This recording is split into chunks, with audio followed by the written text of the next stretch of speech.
Hello Anmolpreet, welcome Sunny coaching classes. आपने this year कौन कौन सा एग्जाम क्वालिफाई किया है और कितने परसेंटाइल के साथ? मैम मैंने पीजीआई का भी एग्जाम दिया था और पीपीमेट का भी एग्जाम दिया। पीपीमेट में मेरे 98.372 परसेंटाइल आई और पीजीआई में मेरे 90 परसेंटाइल आई थी। ओके, सो कंग्रेचुलेशंस, आपका स्कोर अच्छा है। अभी आपने पीपीएमईटी के थैंक्स अंडर मैम। कौन कौन से कॉलेजेस सेलेक्ट किए हैं? मैम मैंने सारे 6 गवर्नमेंट कॉलेजेस जो हैं वो सिलेक्ट किए हैं। ठीक है। ओके। तो ओके, उसके अलावा कोई प्राइवेट कॉलेज भी सिलेक्ट किया है? नहीं मैम, क्योंकि मेरे टीचर्स ने मुझे इतना ज्यादा पढ़ाया, इतना ज्यादा कॉन्फिडेंट फील कराया कि उन्हीं के अकॉर्डिंग ही मैंने सारे गवर्नमेंट कॉलेजेस में मुझे सीट मिल सकती है। ठीक है, ठीक है। ओके जी, ओके। तो आपने जब तैयारी करी थी उस टाइम पे आपके सोर्स ऑफ इंस्पिरेशन क्या या कौन था? टीचर्स ही थे मैम। उन्होंने बहुत ज्यादा मोटिवेट किया हमें, जब भी हमें डिमोटिवेटेड फील होता था उन्होंने बहुत ज्यादा हमें, एक तो हार्ड वर्क उन्होंने इतना कराया था कि खुद में इतना कॉन्फिडेंट हो चुके थे हम कि हाँ भाई ये तो क्रैक हो ही जाएगा अब हमसे। ठीक है, ठीक है। आपका एक्सपेक्टेड क्या था रिजल्ट पीपीमेट का? कुछ था कि इतना का आ जाएगा? इससे थोड़ा लो ही था जिससे ज्यादा आ चुका है। अच्छा, मोर देन एक्सपेक्टेशन चीज मिली है मतलब। ठीक है, ठीक है, ठीक है। ओके, आपका फेवरेट सब्जेक्ट कौन सा है? बायोलॉजी था। अच्छा, बायोलॉजी फेवरेट है। और डिफिकल्ट सब्जेक्ट कौन सा फिजिक्स में लगता तो है? मेडिकल स्टूडेंट को वैसे ही थोड़ी प्रॉब्लम आती है। बिल्कुल। फिजिक्स में। अच्छा, फिजिक्स डिफिकल्ट लग रहा है। ओके। ये मोस्ट ऑफ मेडिकल स्टूडेंट्स को फिजिक्स टफ लगता होता है, तो अभी आप कुछ ऐसे टिप्स दो कि फिजिक्स को कैसे इजी बनाएं, स्पेशली मेडिकल स्टूडेंट्स। फिजिक्स को मैम ज्यादा से ज्यादा, अगर हमें हमारा कोई भी सब्जेक्ट वीक है ना तो उसे मैक्सिमम टाइम हमें देना चाहिए। अब मेरी +1 +2 की फिजिक्स कुछ खास अच्छी नहीं थी, लेकिन जब से मैंने सनी कोचिंग क्लासेस ज्वाइन किया, सर ने फिजिक्स को हमारे लिए बहुत अच्छा पढ़ा दिया। एक अच्छा टीचर मिलना बहुत ज्यादा इंपॉर्टेंट होता है। अगर फिजिक्स के लिए हमें एक अच्छा टीचर मिल जाए तो हमारी हमारे लिए फिजिक्स वैसे ही ऑटोमेटिकली आसान ही लगेगी हमें। उसके क्वेश्चंस न्यूमेरिकल्स में ज्यादा दिक्कत आती है, जैसे हमें तो वो मैक्सिमम से मैक्सिमम हमें न्यूमेरिकल्स की भी प्रैक्टिस करनी चाहिए, थ्योरी अच्छे से क्लियर करनी चाहिए, फिर हो जाती है आसानी से। ठीक है, ठीक है। आपके अकॉर्डिंग क्या बेस्ट स्ट्रेटेजी है to clear PPMET exam? Ma'am weightage के अकॉर्डिंग, जैसे प्रीवियस ईयर का एनालिसिस करके हमारे टीचर्स ने हमें बताया था कि इन यूनिट्स की ज्यादा वेटेज है, तो उन्हें हमने पहले कवर किया था और उसी में से मैक्सिमम पेपर आया था। ठीक है, ठीक है। ओके। तो पीपीएमईटी एग्जाम किस कैसा है आपके अकॉर्डिंग? किस लेवल का ये एग्जाम है? इजी लगा हमें, क्योंकि हमने टफ क्वेश्चंस की भी प्रैक्टिस की थी ना। बहुत सारे मॉक पेपर्स हमें क्लास में करवाए गए थे, टेस्ट सीरीज रखाई गई थी, तो हमारे लिए तो वो इजी रहा। इजी रहा। Okay, okay. ठीक है। आपके रोल मॉडल क्या थे जब आप प्रिपेयर कर रहे थे? तो किसको आप सोर्स ऑफ मोटिवेशन मानते थे? अपने पेरेंट्स को, कि उनके लिए करना है क्रैक, गवर्नमेंट कॉलेज में सीट लेनी है, क्योंकि हर किसी के लिए इतनी ज्यादा प्राइवेट कॉलेजेस की फीस अफोर्ड करना पॉसिबल नहीं होता। बिल्कुल, बिल्कुल, यही तो सही बात है। Okay, okay. ठीक है। अ, जब आप तैयारी कर रहे थे उस टाइम पे आपको जब मतलब कैसे करते थे? पता था कौन से चैप्टर्स हैं जिसकी वेटेज ज्यादा है, पहले क्या करना है? मतलब कैसा प्लान था आपका स्टडी का? हाँ जी मैम, टीचर्स ने जैसे बताया था मैंने तो उनकी गाइडेंस से ही सारा कुछ किया है। वही जैसे उन्होंने बताया था कि इन यूनिट्स की वेटेज ज्यादा है, तो उन्हें ही मैंने पहले कवर किया था, बाकियों को बाद में किया था। ठीक है, ठीक है। ओके। पीपीएमईटी एग्जाम कितना का सेम या डिफरेंट है पीजीआई एमईआर एग्जाम से? उनका लेवल में मैम फर्क है। पीजीआई का थोड़ा सा टफ होता है पीपीमेट से, लेकिन अगर हमने अच्छे से प्रेपरेशन की हो तो फिर तो दोनों ही इजी लगेंगे हमें। ठीक है। तो अभी आपके फ्यूचर प्लान्स क्या हैं? सोचा है अभी बीएससी नर्सिंग के बाद क्या करना है? उसके बाद मैम फॉरेन का प्लान है। फॉरेन का? Okay, okay. ठीक है। आपका बिगेस्ट फियर क्या था ड्यूरिंग प्रेपरेशन? हाँ जी मैम। बिगेस्ट फियर क्या था ड्यूरिंग प्रेपरेशन? बिगेस्ट फेयर मेरा तो फिजिक्स ही था।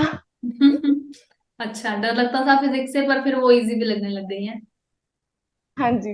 अब लेकिन सर ने आपने वो कहा, इजी कर दी। ठीक है, आपने कहा कि मेरा बायो फेवरेट है, बट बायो में भी तो बहुत सारे टिपिकल एग्जांपल्स वगैरह होती हैं, साइकिल है, नाम है बड़े बड़े, उनको कैसे आप करते थे कि आपको वो अच्छा लगता था सब्जेक्ट? वो मैंने मैम लिख लिख के, जो हमें नेम्स वगैरह कितने बड़े बड़े याद नहीं होते थे जल्दी, तो मैंने उन्हें लिख लिख के याद किया। ठीक है, ठीक है, ओके। अगर मैं आपको कहूँ कि अनमोलप्रीत, अगर आप बीएससी नर्सिंग में इन केस ना होते, तो आपने कौन सा फील्ड सेलेक्ट किया होना था इन केस? मैंने मैम शुरू से यही सोचा था, क्योंकि मेरा फॉरेन का प्लान था ना, तो मैंने इसी को ही अपनी फर्स्ट प्रेफरेंस रखा था।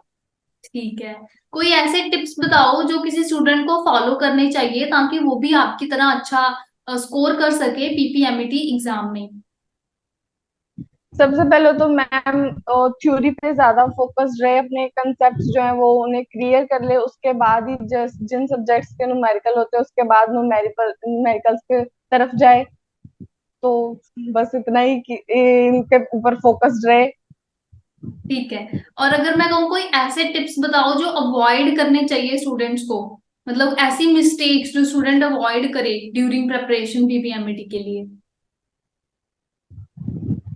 डिस्ट्रैक्शंस से दूर रहे ज्यादा से ज्यादा। जैसे मोबाइल फोन सबसे बड़ी डिस्ट्रैक्शन ही है हमारे लिए, और अपना आज का काम कल पे डालना, प्रोक्रेस्टिनेशन जो हैबिट्स सब स्टूडेंट्स की होती है। ठीक है, ठीक है, आपके अकॉर्डिंग बेस्ट स्टडी मटेरियल क्या है फॉर पीपीएमईटी एग्जाम?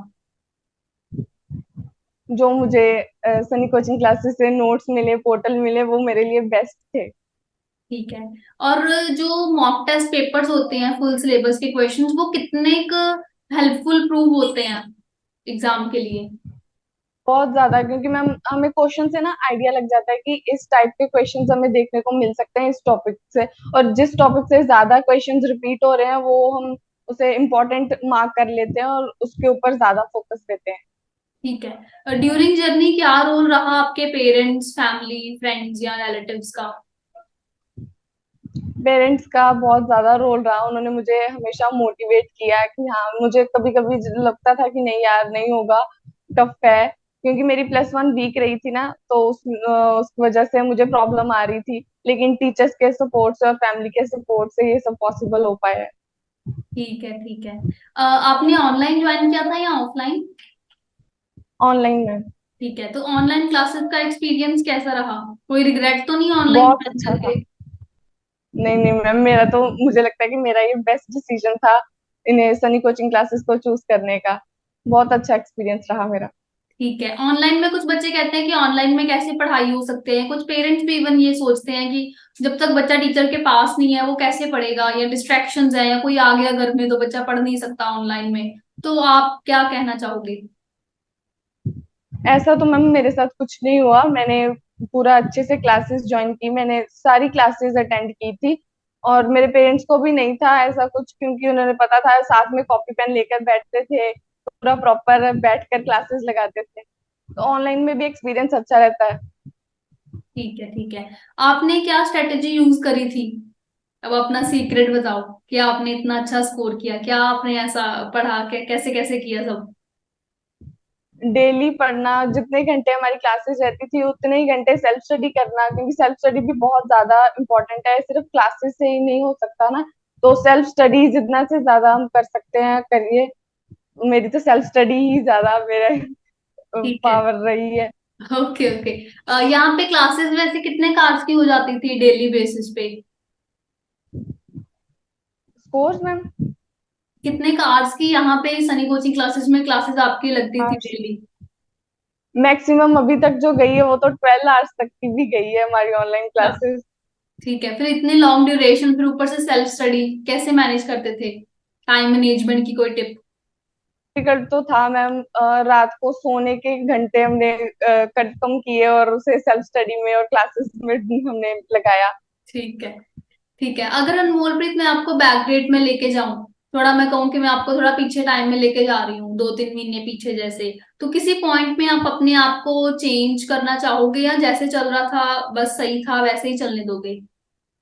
मैम एक हैबिट हम सब स्टूडेंट्स की होती है कि पहले हम थोड़ा लीनियंट रहते हैं कि हम्म, अभी हमारे पास टाइम है, थोड़ा सा बाद में कर लेते हैं, तो लेकिन बाद में जाकर वही बहुत ज्यादा डिफिकल्ट हो जाता है, इसलिए शुरुआत से ही हमें अच्छे से कवर करना चाहिए। वो ठीक। चेंज करना चाहूंगी मैं। ठीक है, मतलब शुरू से ये मतलब उतना टाइम अगर दिया और जितना आप लास्ट डे दे रहे थे, तो ये तो हाँ जी होता ही मैम। है, मेजोरिटी में स्टूडेंट सेम मिस्टेक करते होते हैं।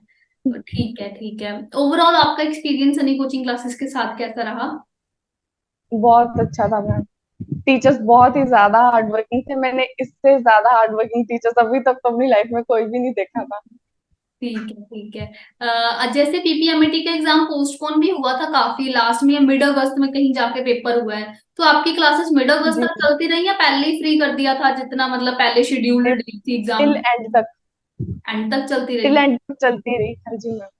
ठीक है। डाउट क्लियरेंस वगैरह हो जाती थी क्लास में, जो अगर आपने कुछ पूछना है तो आप पूछ पाते थे? हाँ जी मैम। हमें इंडिविजुअल स्टूडेंट्स को बड़े अच्छे से अटेंशन दी गई, हमारे पूरे डाउट्स क्लियर किए गए। ठीक है। अभी मुझे थोड़े से और ये टिप्स दे दो जो स्टूडेंट्स ये वीडियो देख रहे हैं, मतलब उनके लिए, कि हाउ टू स्टे फोकस्ड, मतलब कंसिस्टेंसी जैसे हम कह देते हैं कि जी की है, but how to be consistent, ये थोड़ा बता दो। जैसे मैम शुरुआत से हम बहुत ज्यादा एनर्जेटिक होते हैं किसी भी चीज को लेकर कि हमें ये शुरुआत जो हमने करना है, लेकिन बाद में with the passage of time हम थोड़ा हमारी एनर्जी वो कम हो जाती है, तो हमें उस बात के लिए सोचना चाहिए कि कहाँ से हमने शुरुआत की थी, हमारे लिए क्या पहले मोटिवेशन रही, जैसे हमारे पेरेंट्स, हमारे टीचर्स के, हमें उनके लिए क्रैक करना है, हमारे अच्छे फ्यूचर के लिए क्रैक करना है, तो हम अगर उन चीजों के बारे में सोचेंगे तो हम खुद ब खुद फोकस्ड हो जाएंगे। ठीक है। क्या सिर्फ एनसीईआरटी इनफ है पीपीएमटी एग्जाम के लिए? नहीं मैम, आउट ऑफ एनसीईआरटी भी आता है। और आपने वो कैसे कवर किया? वो मैम मैंने पोर्टल से कवर किया, जो हमारे टीचर्स ने हमें प्रोवाइड किया था, स्टडी मटेरियल नोट्स वगैरह से। ठीक है, ठीक है, ठीक है। ओके। थ्योरी पे ज्यादा टाइम देना चाहिए प्रेपरेशन करते टाइम या क्वेश्चंस पे? दोनों पे ही मैम हमें इक्वल टाइम डिस्ट्रीब्यूशन करनी चाहिए, क्योंकि दोनों ही बहुत इंपॉर्टेंट है। थ्योरी करने के बाद हमें क्वेश्चंस का पता चल जाता है ना, कि उन टॉपिक्स में से कैसे कैसे क्वेश्चंस आ रहे हैं, तो दोनों ही बहुत इंपॉर्टेंट है। ठीक है। +1 का पोर्शन ज्यादा आता है या +2 का पीपीएमटी में? +2 का आता है। 2 का, ओके, ओके। ठीक है। ओके। ओ, ठीक है, ठीक है। ओके, क्या हम आपके वीडियो अपने सोशल मीडिया प्लेटफॉर्म पे शेयर कर सकते हैं? Yes ma'am. Okay, okay. आप कोई इंपॉर्टेंट चैप्टर बता सकते हैं किसी भी सब्जेक्ट से, कोई भी जो आपको लगता है कि इसमें से ज्यादातर आया था पेपर? बायो का तो मैम ह्यूमन फिजियोलॉजी जो +1 का यूनिट है, वो ज्यादा इम्पोर्टेंट है।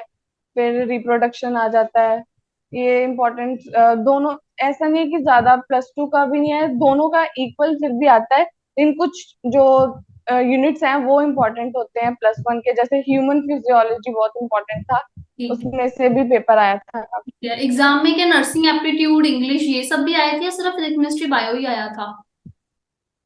मैम ये भी आया था, नर्सिंग एप्टीट्यूड का तो अलग पोर्शन आया था, स्टार्टिंग में वही आया था। ठीक है, ठीक है। आपने वो करके गए थे क्लासेस में, कवर हो गया था फिर एग्जाम में? मैम क्लासेस में जिस टाइप के क्वेश्चंस या थ्योरी करी, सेम वही लेवल का आपको एग्जाम में मिला या एग्जाम डिफरेंट था कुछ? वही लेवल था कुछ, और कुछ क्वेश्चंस तो जो हमने क्वेश्चंस क्लास में किए उससे इजी आए थे। ठीक है, ठीक है, ठीक है। Okay, okay. और ठीक है, बस और कोई मैसेज आप नेक्स्ट ईयर स्टूडेंट्स को देना चाहो कि ये करो ये ना करो, अपने एक्सपीरियंस बेस? बस फोकस्ड रहो, जो गोल आपने सेट किया है उसको अचीव करो, और बस मोटिवेटेड रहो। ठीक है, ठीक है, ठीक है। Thank you so much Anmolpreet for giving your time. हम यही प्रे करते हैं कि आप आगे से भी अपने डिजायर्ड पोजीशन पे पहुंचो। God bless you and thank you so much. Thank you very much ma'am. Okay, जब भी बाकी लुधियाना साइड आए मिलके जरूर जाना। हाँ जी मैम। ठीक है, ठीक है Anmolpreet, bye bye, thank you. Bye ma'am.